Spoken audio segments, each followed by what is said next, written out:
lalabas tayo guys. Sana walang makapansin.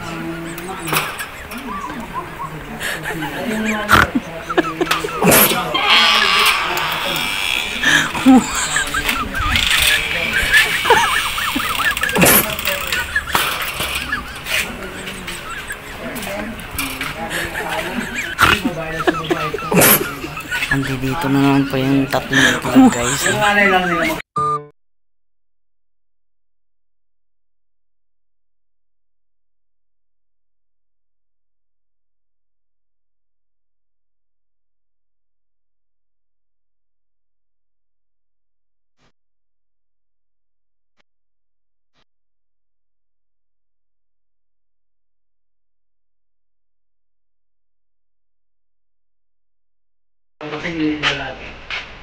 Maritisan Blues.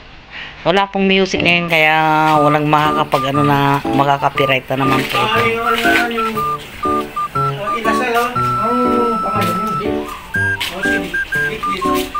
Siya gumawa sa akin ng kabinet, yung tangalaw ng isa. Ano yung pulutan ninyo? Inasal. Ah, inasal. Yan. Yan ang gawain ni Dodong guys pagka ganyan na may dumating na pulutan. Nagsi-safety agad-agad guys. Nag-safety na naman po si ano si Vic ng ano pulutan. Ako may kanin po dyan. Ibang daw yun. Pasan niya po kasi.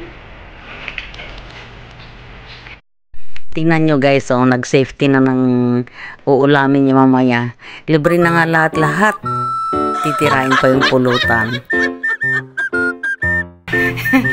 Mautak po si Vic. Ang mayari naman mag-isa.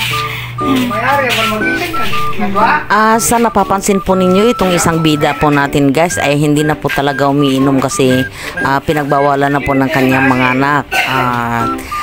Sa awa naman ng Diyos guys ay hindi naman nabigo ang kanyang mga anak sa pagpapayo sa kanilang ama na huwag na munang uminom gawa nga po ng namamaga na po ang kanyang mga paa.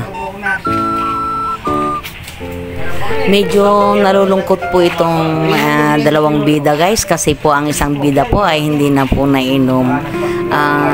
Yan naman po sana dapat ang sundin po nila. Yung okay na sana yung magkukwentuhan na lang po sila at eto magkakape-kape na lang. Medyo tahimik at hindi po sana yung pag-iinom na lang po ang gagawin po nilang libangan guys. Isang bilawan na ganyan, 450. Maliit. Ay, small. Hindi, lalakad ka. Itong big. Hindi, yung maliit lang po. Itong big, libo. Itong samot, may pansit na iba. Pag kumain kami, spaghetti. Pag kumain kami, yung anak niya hindi siya sabi. Siyempre anak ko. Iba sila. Ibang merienda. Tapos nung na-check po ako, diba yung ginawa ko yung buwan. Simula ako kasi. Sabi niya, dumating. Bakas na bakas sa mukha po nila ang kalungkutan guys. Hindi po kasing saya dati nung tumatagay po ang isang bida. Pero masasanay din po sila sa katagalan. Nag-inom din siya? Nag-inom din siya. Bumili siya, nagpabili. Sa tindahan. Pag nandun na yan, tapos malaman pa. Wala nang malaman eh. Bumili siya ng ano, ng